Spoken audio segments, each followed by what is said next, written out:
कि बहुत लोग सिर्फ अपना काम ही कर रहे हैं। Yes. भले ही बहुत सारी चीजें उनके आसपास हो रही हैं, Yeah. But they are not aware about it. Yeah. तो ये ऑल द स्टूडेंट्स जो करियर देख रहे हैं finance, उनके लिए भी है कि हाँ. आपको हमेशा लॉन्ग टर्म सोचना है कि Right. क्या Right. कंपनी को क्या इम्पैक्ट कर रहा है। So आपको 100 रुपये में बेचना है, बट आप 60, 65, 70 में भी बेच रहे हो, तो आपका सेल्स टारगेट अचीव हो रहा है।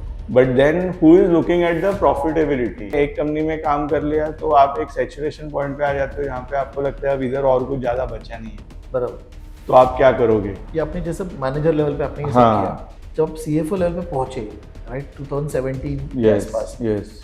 तो वहां से आपका गेम कैसे चेंज हुआ? इन द सेंस आपका Yeah. थॉट प्रोसेस कैसे चेंज हुआ? विजन होना चाहिए कि भाई मेरे को जिंदगी भर ये पोजीशन पे नहीं बैठना।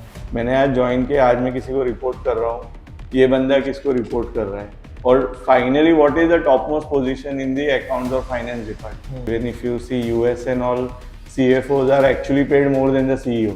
क्या सिर्फ मुझे अगर सीएफओ बनना है तो मुझे क्या सिर्फ सीएस होने पे ही मैं बन सकता हूँ? जो हमारा आर्टिकल शिप था कि आप बेस लेवल पे फाइलिंग भी कर रहे हो, प्यून का भी काम कर रहे हो, अकाउंटिंग भी कर रहे हो, इनकम टैक्स रिटर्न फाइल करने के लिए टैक्स ऑफिस में लाइन भी लगा रहे हो।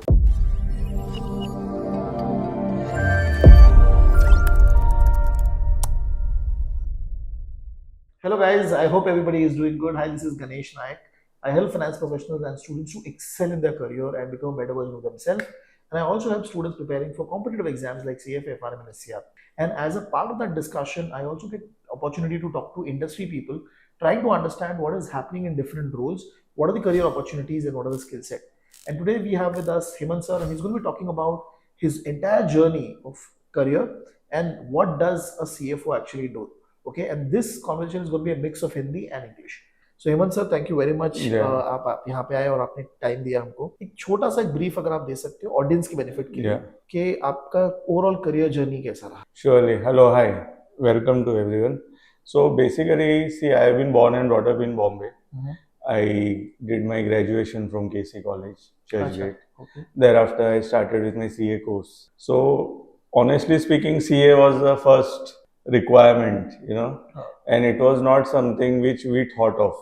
But being good in your academics throughout the schooling, college, so it was good for the parents To take a कि आप decision. चार्टर्ड अकाउंटेंट बन जाओ। हाँ.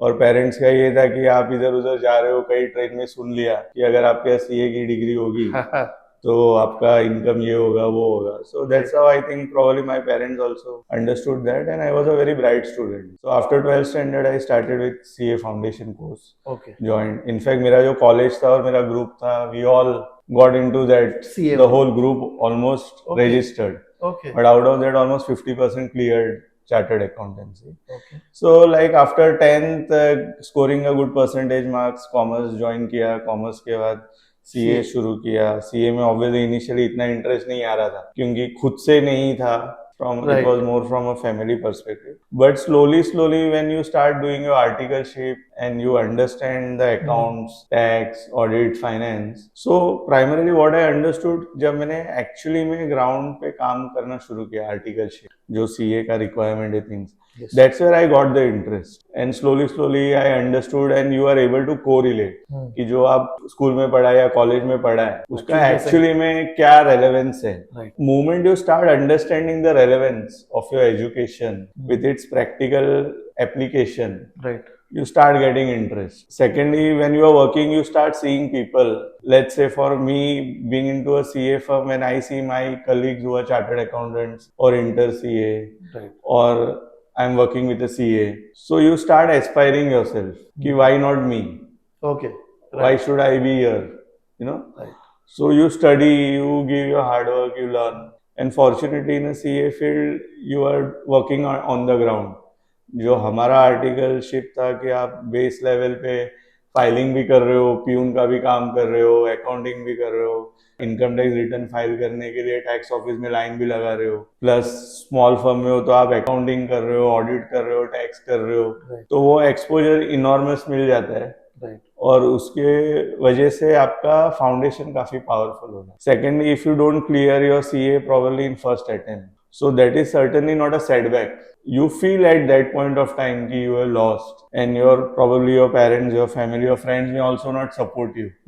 You may look down or something, but if you have the belief, you know, Right. It is not necessary कि आप first attempt में ही पास हो. आप करते रहो करते रहो करते रहो, 1 अटेम्प्ट 2 अटेम्प्ट 5 अटेम्प्ट 10 अटेम्प्ट दे दो, पास हो गए, you are on a different journey. Yes. Otherwise अगर आप सिर्फ बीकॉम रहे तो आपको ऑलमोस्ट 60-70 ईयर्स तक का करियर में स्ट्रगल ही करना है.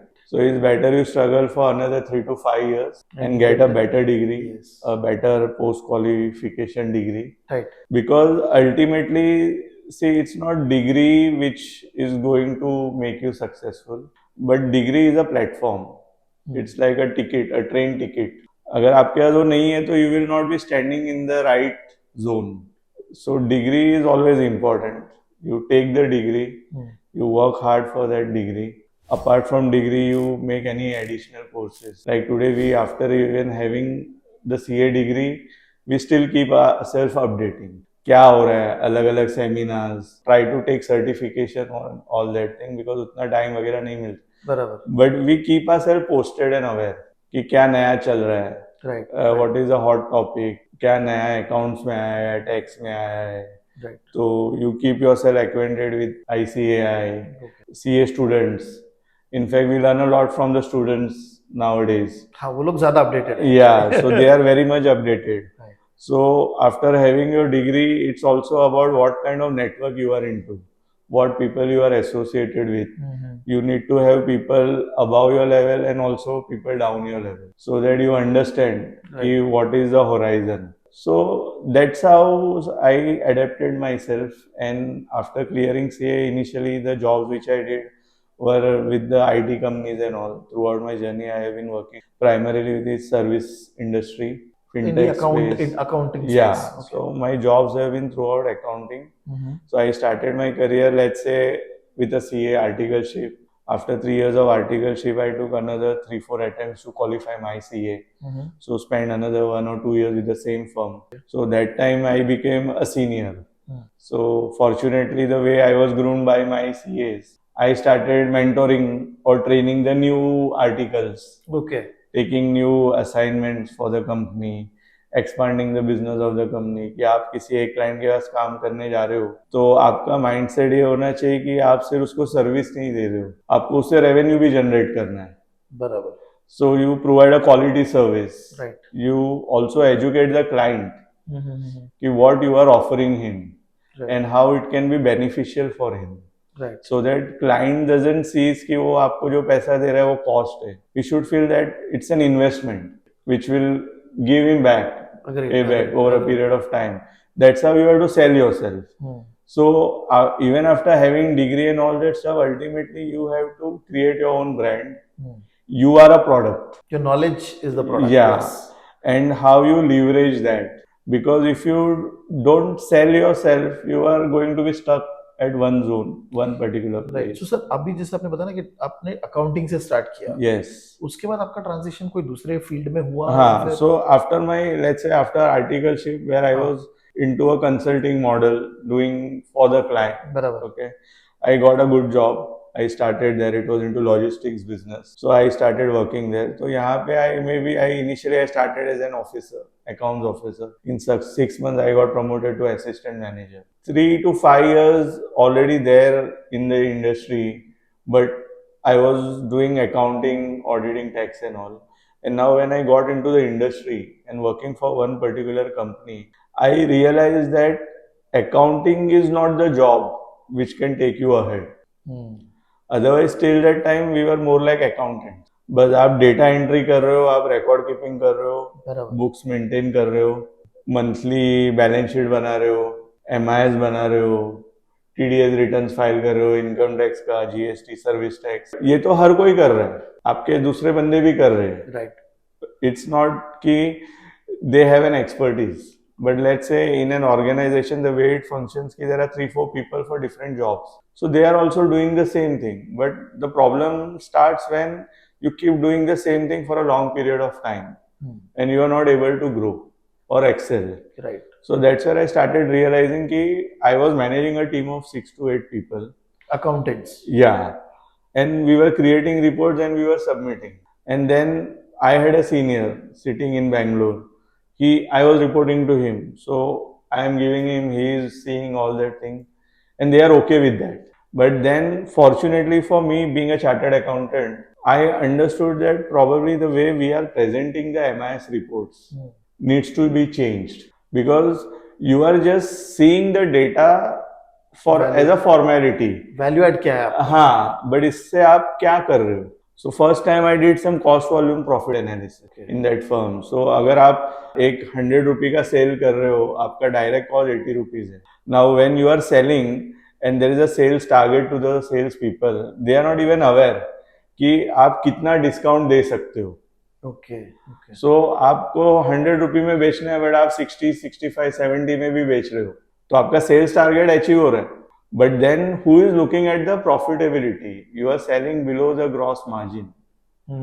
Okay. तो ये एनालिसिस आप Yeah, so this data was there in the system, but no one ever got the data and married that. Okay. So when I started seeing different data sets, it struck me, and that was primarily because of my qualification. I had that insights, Right. and I did those things, and I presented to the management and the board of directors, and I got appreciation letter and promotion within 6 months, Wow. from accounts officer to assistant manager. Okay. And that is how my journey actually excelled, and that's where I realized that I just don't want to be an accountant. My competency will not be there in doing one specific thing, but taking a holistic approach, Right. compiling all the stuff, finding what are the key drivers Right. in the business, in your books, and then flashing it off, and try to do lot of various MIS reports, management Actually, बहुत interesting है, information. Because क्या होता है ना, जैसे आपने बोला कि बहुत लोग सिर्फ अपना काम ही कर रहे हैं. Yes, भले ही बहुत सारी चीजें उनके आसपास हो रही हैं, Yeah. But they are not aware about it. yes, And a smaller change in the Yes. way you're giving information or providing your feedback yes, can elevate you yes, immediately. yes. तो ये all the students जो career देख रहे हैं finance, उनके लिए भी है कि हाँ, आपको हमेशा लॉन्ग टर्म सोचना है कि Right. क्या right. कंपनी को क्या इम्पैक्ट Yeah. कर रहा है. Yes. करेक्ट. फिर ये आपने लॉजिस्टिक बिजनेस में किया. Yes. फिर वहां से आपका जर्नी कैसा रहा? हाँ, तो फिर same now the moment you understand this, और आपको पता चल जाता है कि अगर आप एक कंपनी में जॉब कर रहे हो तो किस जॉब का कितना वैल्यू है और आपको कितना एप्रिसिएशन और रिवॉर्ड मिलेगा. बराबर. So that's how then you start getting motivated and you understand your competency कि मेरा कॉम्पिटेंसी किस में है. और सिंस आपका फाउंडेशन स्ट्रांग है तो आपको अकाउंटिंग पता है. अब जो भी रिपोर्ट जनरेट होता है तो आपको पता चल जाता है कि ये रिपोर्ट सही है, गलत है, अच्छा. डेटा सही है, गलत है. Right. So everything starts with the data. So thereafter, when I joined another company, which was an IT, very big company at that point of time, so I realized कि it was a huge company. तो यहाँ पे सबसे important है आपका data. What data is getting created in the organization, which is used for accounting. So here I was into a different model from my previous experience. Here I started getting into the processes and policies. Okay. कि company का क्या policies है, क्या process follow हो रहा है accounting के लिए, रिपोर्टिंग के लिए, पूरा डेटा जनरेशन के लिए. डेटा जनरेट कैसे हो रहा है, which people are involved in creating that data, समझो. What are the systems and processes. So that's where I got into more of an internal auditor, क्योंकि अब अकाउंटिंग समझा. तो मुझे आ रहा है, रिपोर्टिंग मुझे आ रहा है, MIS भी और मुझे ये आपको बनाना किसी ने बोला नहीं था, आप खुद ही कर रहे थे? हाँ, खुद ही. क्योंकि अब क्या होता है कि आपने एक कंपनी में काम कर लिया तो आप एक सैचुरेशन पॉइंट पे आ जाते हो, यहाँ पे आपको लगता है अब इधर और कुछ ज्यादा बचा नहीं है, बराबर. तो आप क्या करोगे. तो rather than being in your comfort zone and staying there, you may try to move out, you get into a new industry और अ न्यू कंपनी. आज अकाउंट्स का जो जॉब है, it's actually a very, you can say a boring और a monotonous job, बराबर. But then it is up to the person how he can make it more interesting and challenging. Right. And that can keep happening maybe over a period of 2-3 years. You have that mindset कि मैं एक company में जा रहा हूँ, मैंने basic काम सीख लिया, बिजनेस समझ लिया, राइट. अब इसके आगे मैं और क्या वैल्यू ऐड कर सकता हूँ, नहीं कर सकता हूँ. अगर कंपनी ग्रो हो रहा है तो आपको उधर अपॉर्चुनिटीज मिलेगा, बट अगर एक स्टेबल कंपनी है जो कि शायद स्टार्टअप नहीं है तो वहां पे लिमिटेड ग्रोथ ही रहेगा. बराबर. तो फिर अब क्या करोगे, तो आप मूव आउट करोगे. Now when you move out you exactly know कि what are the weak points in any company, क्या ड्रॉबैक्स होते हैं, क्या ये है जो आपने पास्ट कंपनी में देखा है. तो इमीडिएटली आप उस चीज को टारगेट करना शुरू कर दो इन द न्यू ऑर्गेनाइजेशन. कि वो चीज मैंने उधर फिक्स की तो इधर भी शायद ऐसा है क्या, तो यहाँ वो कर लेते हैं, देख लेते हैं, समझ लेते हैं.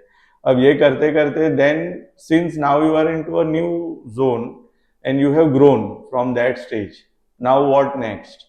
सो you start getting into the processes and policies. आप इंटरनल कंट्रोल्स क्या है, फाइनेंशियल कंट्रोल्स क्या है, स्टैंडर्ड ऑपरेटिंग प्रोसेसेस क्या फॉलो हो रहा है कंपनी का, प्लस आपका पिछले कंपनी में क्या हो रहा था. दो द इंडस्ट्री में भी different but 50-60% of accounting and financial activity same ही रहता है, सेम होता है. तो उसका एसओपी सेम होता है. तो वो यहाँ है कि नहीं है. सेकेंडली, ये इंडस्ट्री में what are the best standards followed, that you need to be aware.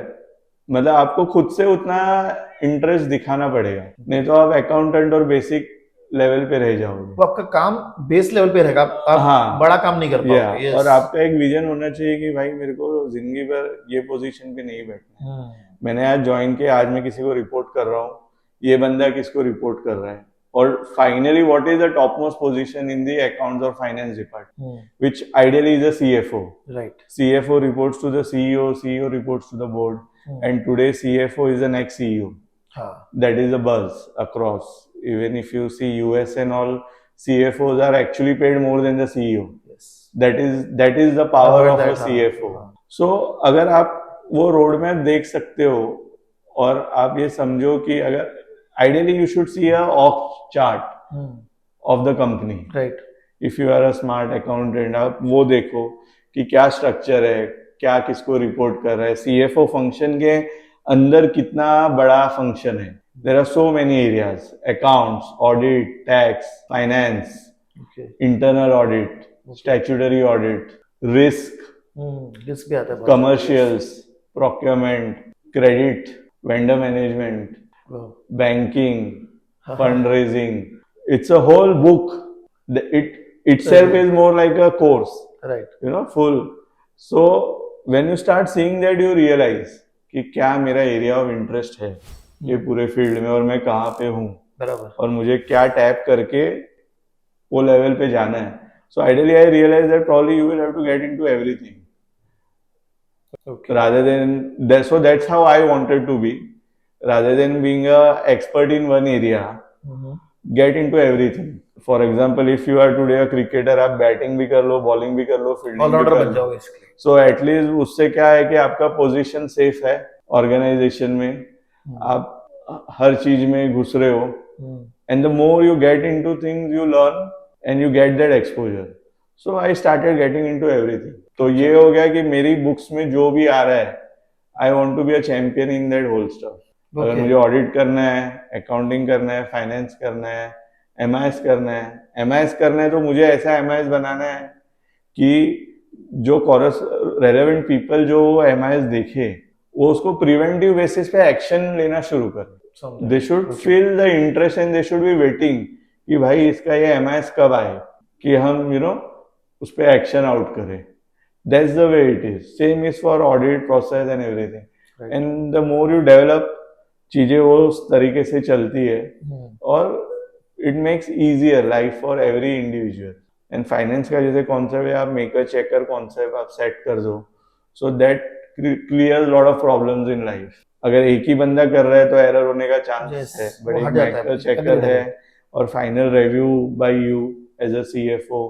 So when I joined another companies, I joined as a manager at that time, but somewhere I was reporting to the CFO who was not CFO at that point of time, but that was the topmost position in the finance department. So whatever work comes to him will spill to me, right? And I will see, and the way I structured my work is that ऐसा नहीं कि मेरे पास आया मैंने मेरी team को दे दिया. मैं पहले वो काम को समझूंगा, उसमें से कितनी चीजें जो शायद मेरे डिपार्टमेंट या मेरे टीम के रेलेवेंट है ही नहीं, जो शायद हमारी कॉम्पिटेंसी नहीं है, तो वो चीजें हम वही टाइम पे लिस्ट आउट कर देंगे. जैसे मुझे आज let's say fixed asset register बनाना है, तो फिक्स एसेट रजिस्टर बनाने के लिए वो एसेट्स कहाँ लगा है वो आपके पास है नहीं वो तो मुझे नहीं पता है, मेरे पास तो इनवॉइस है, राइट, तो वो मेरा वेयरहाउस है, उसको मुझे पूछना पड़ेगा कि ये एसेट किसने खरीदा ऐसे हो कहाँ किधर, मूव किया, हाँ, तो उस तरह का मेरे पास डेटा होना चाहिए, तो मुझे सिस्टम में उस तरह का सॉफ्टवेयर या प्रोटोकॉल सेट करना पड़ेगा कि मुझे भी पता हो कि वो कहाँ है। अदरवाइज वो जो मुझे डेटा दे रहा है वो सही है कि नहीं वो कैसे पता चले। So you have to start thinking in that direction. एक जैसे आपने बोला ना कि जैसे सीएफओ या आपने जैसे मैनेजर लेवल पे आपने ये सब हाँ, किया, जब आप सीएफओ लेवल पे पहुंचे, राइट, 2017 के यस आसपास, यस तो वहां से आपका गेम कैसे चेंज हुआ, इन द सेंस आपका या थॉट प्रोसेस कैसे चेंज हो रहा या so as I said when I join this company as a manager है? मीन्स अपना टारगेट ये था कि you want to be the number one guy in the finance department. Right, So you don't think that you are a manager. You start thinking like a CFO okay, कि वो क्या करता है, उसको क्या सवाल पूछे जाते हैं बराबर, शेयर होल्डर से या बोर्ड से, what are the KRAs and KPIs of your CFO, and he is not going to do many of the stuff because CFO role is a strategic role. He will plan and strategize things and those needs to be executed by the managers and people down the line. बराबर, but if you understand कि आज आपका CFO आके आपको बोल रहा है कि यार मुझे वो रिपोर्ट चाहिए, तो क्यों चाहिए, how are the people going to use this report, ये आप क्वेश्चंस पूछना ज्यादा जरूरी है। हाँ, तो the moment you try to understand that तो आपको समझ में आ जाता है कि यार मैं जो रिपोर्ट बना रहा हूँ सच में उसको काम आएगा, या फिर आप कुछ थोड़ा और ऐड करके उसको दे हाँ, दो। तो आप उसको पूरा डिटेल बनाओगे, करेक्ट बनाओगे, एक्यूरेट बनाओगे, मोर insights, more commentary.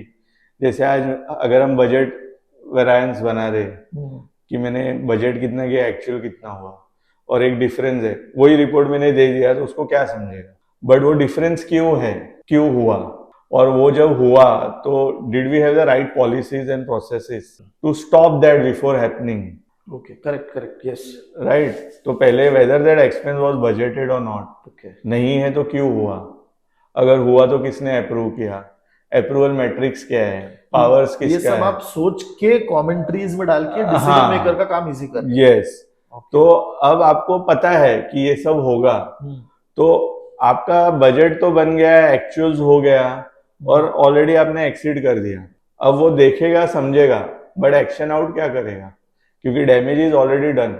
So then you start thinking in a different manner कि rather than postmortem I want to be on a preventive measure. तो मैंने एक बार देख लिया कि यार मेरा बजट एक्सीड हो रहा है, तो अब मैं आगे कैसे कंट्रोल करूं, then I will propose to my CFO and the management कि we need to have this kind of process and policy कि अगर कुछ बजटेड नहीं है और आपको खर्चा करना है तो ये प्रोटोकॉल आपको फॉलो करना पड़ेगा। So many approvals you might need हाँ, बेसिकली, राइट, तो आप खर्चा करने के बाद क्या मतलब है, खर्चा करने के पहले ही आपके कंट्रोल्स होने चाहिए। हाँ, so that's how you start setting the process. So this helps the CFO, the board, and they start getting more confidence and trust in your finance department.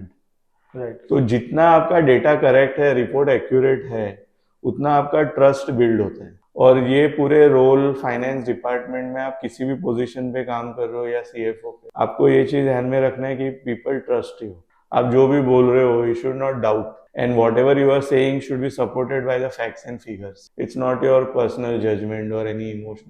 I am only talking facts and figures. These are the numbers, these are the analysis. And if there is a doubt, you can also get it audited and verified by a third party. So the moment you start working in that direction, it helps. अब आप ये कर रहे हो तो आप shine करने लग जाते हो, बाकी डिपार्टमेंट्स में आप दिखते हो, विजिबिलिटी आपकी बहुत अच्छी हो जाती है, विजिबिलिटी आ जाती है, लोगों को समझ में आता है कुछ प्रॉब्लम है तो इसको अप्रोच करते हैं। And as a finance guy you also need to be ensuring कि you don't become a bottleneck. ऐसा नहीं कि यार नहीं करना है, आप समझो सामने वाले को ये क्यों करना है, अगर एक्सपेंस बजटेड नहीं भी है और उसको इनकर करना है तो क्यों करना है, that business requirement yeah, so this is where you need to step into the shoes of the CFO. तभी वो स्ट्रेटेजिकली सोच पाएगा कि हाँ, ये बड़ा एक्सपेंस हम अप्रूव क्यों कर रहे हैं, यस, तो ये खर्चा क्यों करना है, क्या फायदा होगा, what are the benefit, does it make sense, और अब ये करना है तो me as a manager I will present that case in a manner कि वो इजीली अप्रूव भी हो जाए। अब the moment you give this confidence to your sales guy और technology guy who wants to incur that expense, he starts getting very motivated, and that is how the enthusiasm gets created in the organization, you start shining, people start looking at you, Mhm. people probably are not even interested to go to your CFO, and the CFO also wants कि people don't come to me You because only he take care only of it. wants to cater himself to the shareholders and the Sure. board. So he is happy doing his job, and he sees that you are performing well. He gives you complete autonomy, power, and then you have to percolate that to your downline. आप आपकी team को भी उसी तरह से train करो, mentor करो. You see whether they have the right skill sets. If not, give them some training, some courses. Since you are a qualified guy, you can teach them a lot.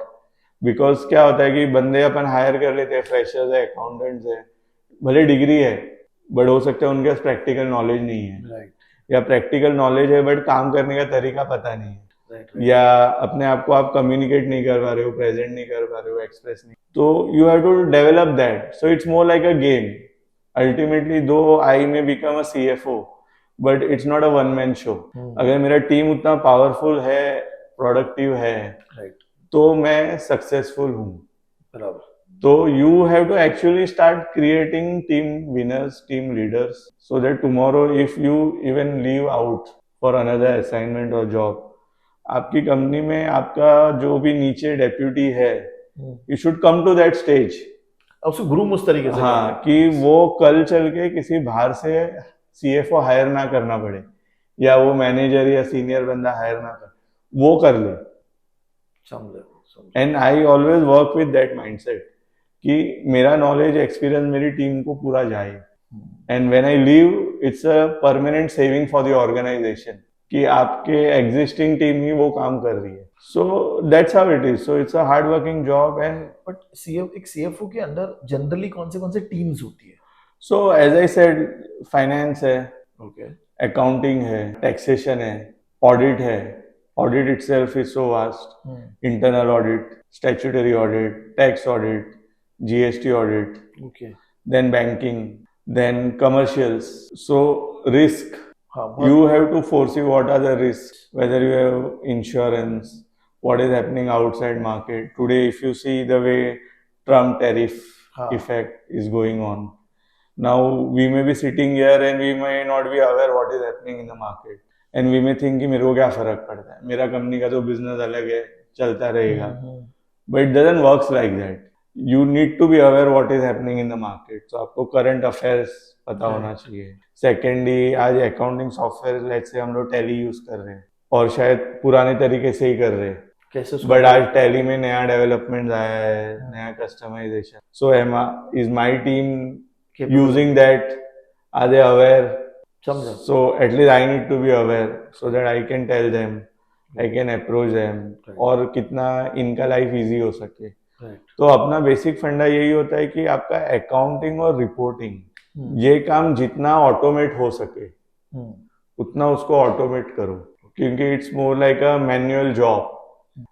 It's a hardcore clerical job. आप entry कर रहे हो, report कर रहे हो. Right. अगर ये automate हो जाता है जितना, then you can use your time and mind on analytics and higher roles कि आप ये कर रहे हो तो क्यों कर रहे हो. many times you see people, bill आया नहीं आया, उसने पेमेंट कर दिया, या एक परचेज ऑर्डर रिलीज करना है, सामने वेंडर बोल रहा है कि मुझे एडवांस पेमेंट, आपने एडवांस पेमेंट भी दे दिया क्योंकि आपको खरीदना है.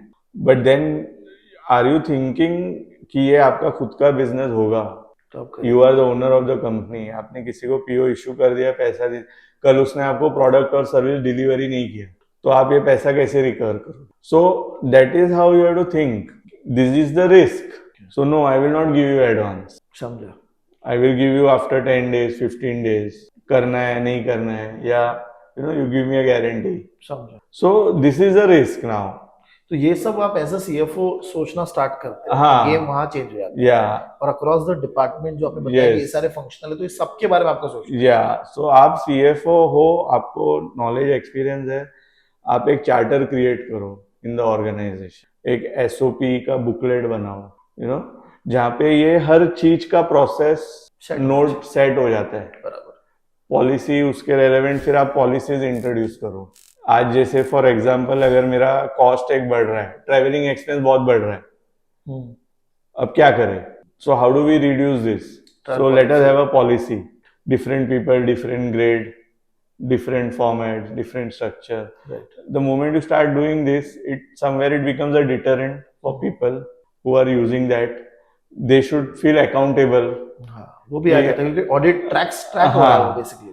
तो आप ये सब करने लगते हो तो चीजें स्ट्रीमलाइन होना शुरू होती है। नाउ अगर किसी फ्रेश ग्रेजुएट को सपोज ही इज थिंकिंग मुझे, जैसे आपने सोचा था कि मुझे कंपनी के टॉप पोजीशन पे जाना है Yeah. इन फाइनेंस, यस, कोई स्किल सेट्स, 3-4 स्किल सेट अगर आप बता सकते हो उनको Yeah. मैनेज करना। so skill set, I think primarily, firstly, let's say be a graduate.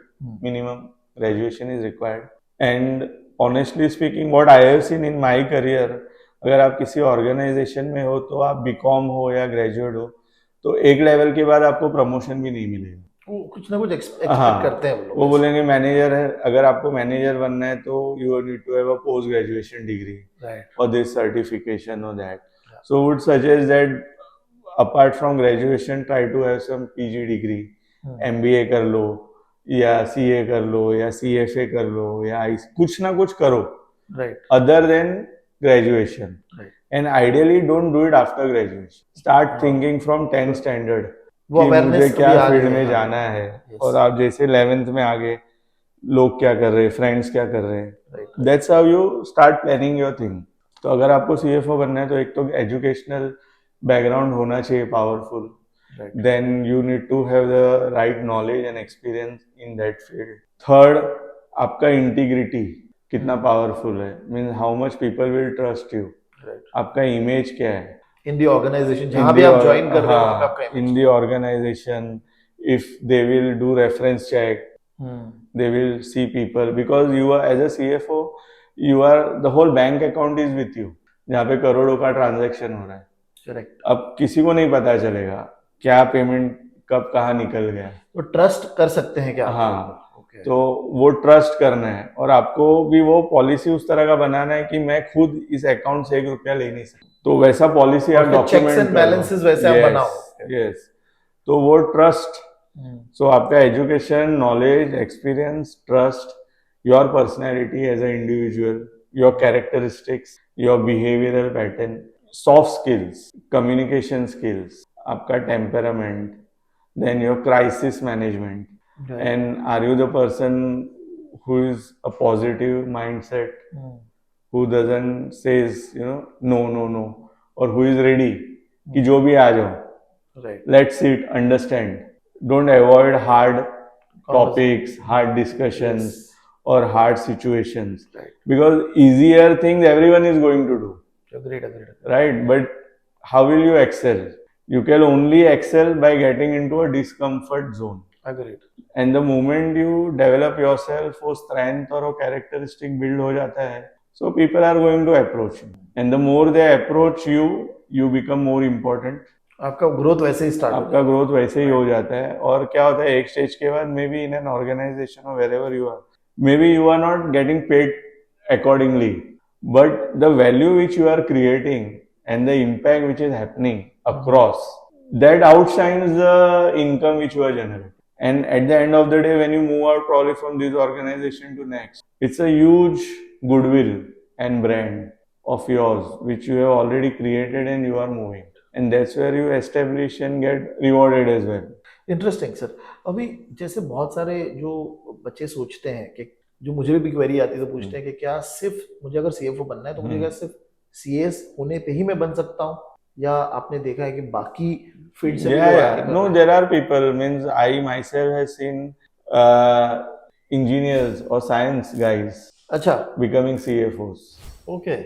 Yeah, means a graduate, science graduate, but then probably he has to do some course हाँ, मतलब उसको of नॉलेज तो commerce लेना or पड़ेगा finance. Definitely. Yeah, so he may probably do some kind of a short-term certification course, or he may, after even becoming a BSc graduate, he may go for a chartered accountancy. We have seen people after 12 science they have done CA अच्छा, or MBA. आप MBA कर लो, फिर भी आप CFO की जगह पे पहुंच CFO आप बन सकते हो, right? But the best combination which I have seen is BCom, chartered accountant, सकते, and then the CFO, because then you know the integrities of everything. वो तो सही है सर कि हाँ। अगर आपने CA किया है तो आपको एक होलिस्टिक व्यू है Yes. पूरे अकाउंट्स का, टैक्स Yeah. का, लॉ का, Right. क्योंकि इतना रिगरस पढ़ाई Yes. करके आप आते हो, Yes. तो automatically you become the best candidate to become the Yeah. Now, after best, the second best is this. You learn the subject. You learn the subject. You do it practically, and that is a basic educational thing. But thereafter, ultimately, what are your qualities and characteristics? That plays a bigger role. Sir यहाँ पे एक just connecting question कि जब CFO board को represent करता है जाके हाँ. कंपनी को, तो वहां पे क्या रिस्पॉन्सिबिलिटी होती है या क्या एक्टिविटीज होती है? Yeah. So ideally, let's say एक शेयर होल्डर का रिक्वायरमेंट क्या होता है? उसका बेसिक रिक्वायरमेंट ये है कि मेरा बिजनेस सेफली चलता रहे, ग्रो करता रहे. अगर मैंने इतना कैपिटल इन्वेस्टमेंट किया है तो मे बी एटलीस्ट मेरे को 20-25% IRR रिटर्न ऑन कैपिटल मिलता रहे. बराबर. There are all the statutory compliances are fulfilled. बराबर. There are no risk which the shareholders or directors foresee from any regulatory bodies or any statutory or government bodies. Right. वो protected रहे. फिर कल जब मेरा audits वगैरह हो तो audit clean रहे. Right. And then there are no frauds. These are the basic outcomes which they see. Right. Now when they give you this specific KPIs, then as a CFO, and it's not only about CFO, you can say, then it's all about all the CXOs, all the chief officers across the department. They have to come together, which forms a part of a management under the CEO. तो अब आप finance और accounts तो सब कर ही रहे हो, but then जो बंदे काम कर रहे हो वो कौन है? How are they going to get hired? So your HR comes into play. So is my HR good and strong enough to hire the right talent? Then do I have the right culture in the organization कि people will come and stay? Then is my office or the infrastructure good enough? Administrative अच्छा है कि people will enjoy sitting and working? Will they get all the basic necessities? तो यहाँ पे admin का role शुरू हो जाता है.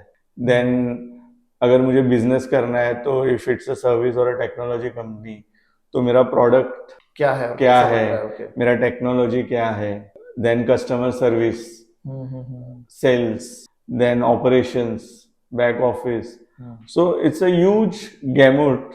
So probably CFO may not be able to step into all the areas, but when the CEO lays down the framework, he relies heavily on the CFO. Okay. Because ultimately, how are you going to evaluate the performance? The financial numbers में financial numbers से ही वो दिखता है ultimately. Correct. Financial numbers से दिखता है और audit report से दिखता है कि एक तो monetarily क्या हुआ, दूसरा intangibles क्या हुआ, और वो तो report और present CFO नहीं करना है.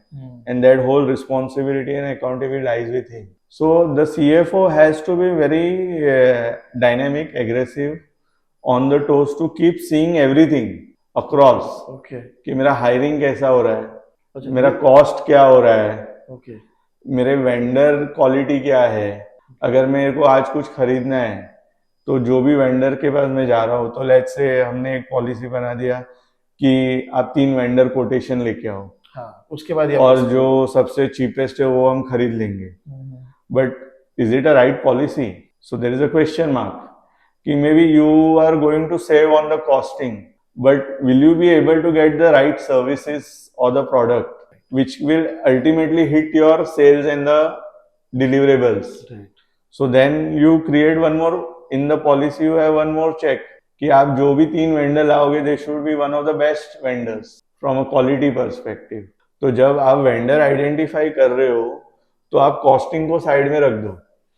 पहले सर्विस क्वालिटी और उसका परफॉर्मेंस के बेसिस पे आप वेंडर्स आइडेंटिफाई करो. देन सेकंड लेवल पे आप कॉस्टिंग देखो. अब आप कॉस्टिंग में कितना भी चीप लेके आओ, but at least you will get the best output. तो आप ये बोल रहे हो कि बेसिकली आप जब सीएफओ हो तो आपको सारा बिजनेस अंडरस्टैंड करना है कि yes. सब कुछ आपके नंबर को हिट करेगा. Yes, everything. It's not only about my cost savings. It's not only about P&L. It's not only about ये cash flow क्या हो रहा है, but हाँ overall business में क्या है? Overall business क्या जा रहा है, मेरा brand और value क्या create हो रहा है market में.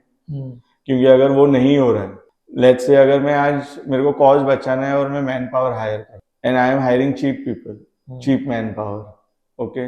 but what value they will create if they don't have the right skill sets. Agreed. So I have to hire the best guys and I may have to pay him better. So it all depends about at what stage I am. समझा. So from a shareholder's perspective, if I say जो overall framework है, उससे सबसे पहले एक question आता है कि what is the cash in the company? Okay. मेरे पास कितना कैश पड़ा है बिजनेस में. Right. अगर मैं प्रॉफिटेबल हूँ तो अच्छी बात है, अगर मैं लॉस मेकिंग हूँ तो ये पैसा कितने महीने या तक चलेगा. और अगर ये नेगेटिव है, so how are you as a CFO going to mitigate this risk? That's where then you have to have a plan. So for me as a CFO, if I join any organization, the first thing I have to do is to create a financial projection for 3 to 5 years, and I have to see the numbers how it is going. और अगर मेरा cash flow negative हो रहा है, let's say 1 साल के बाद मेरा कैश खत्म हो जाएगा, या मेरा आज प्रॉफिटेबल हो बट कल मेरा कोई क्लाइंट लूज हो गया, तो मेरा ओवरहेड्स तो है बट बिजनेस नहीं आ रहा है, रेवेन्यू नहीं आ रहा है, तो मेरा कैश फ्लो कम हो जाएगा. तो मुझे वो प्रोजेक्शन बनाते टाइम पे कंजर्वेटिव सेंसिटिव मॉडल भी बनाना है कि अगर मेरा रेवेन्यूज बंद हो गया तो मैं कितने महीने चल सकता हूँ, 3 महीना, 6 महीना, साल, कब तक आप जीरो तक पहुंचो. हाँ, मैं कंपनी तो बंद नहीं कर सकता हूँ क्योंकि मैंने मैन पावर इतना लेके रखा है, सब कुछ करके रखा है. तो आपको फिर वो कैश फ्लो फोरकास्टिंग करके आपको उसके पे भी एक पैरेलल काम शुरू करना है कि मुझे फंडिंग लाना है, नया इन्वेस्टर शायद लेके आना है, इक्विटी इन्फ्यूज करना है. अगर मैं कोई प्रोजेक्ट पे काम करने वाला तो मुझे कैपिटल, वर्किंग कैपिटल चाहिए या टर्म लोन चाहिए. That's how you have to plan those things, and then it has to be on a very tight measure, daily, weekly, monthly. This is the budget, this is a plan, where what is the actual, why is the variation at every level, at sales, operations, HR, every damn thing. बहुत सही perspective है कि आप financials तो देखोगे ही, but आपको business भी देखना है. Yeah, बहुत इंटरेस्टिंग. yes, बट सही सर, ये कॉन्वर्सेशन आई नो हम Yeah. बहुत yeah, में yeah, चले गए. yeah, I can keep speaking on and on. But बहुत सही कॉन्वर्सेशन था sir. I mean this will really help students because Yes, हर कोई जो सोचता है कि CFO, उनको लगता है कि कुछ साइन कर रहे होंगे पेपर पे XYZ Yeah. चीजें, but ultimately everything boils down to how the business actually, yes, वो कैसे सर्विस प्रोवाइड कर रहा है, प्रोडक्ट दे रहा है, केटरिंग क्या हो रही right, है, तो वो पूरा अंडरस्टैंड करके वो आपके बुक्स को कैसे हिट कर रहा है. yes, ये बहुत ही अलग पर्सपेक्टिव था. I mean this is really going to be helpful for lot of students. And from the career perspective एक CFO बनना है किसी को, Yeah. जैसे आपने एक पाथवे भी बताया right, कि कैसे उनको हेल्प कर सकते हैं. yes, so I mean yes. Thank you very much Yeah, sir yeah. For taking out. Thank you.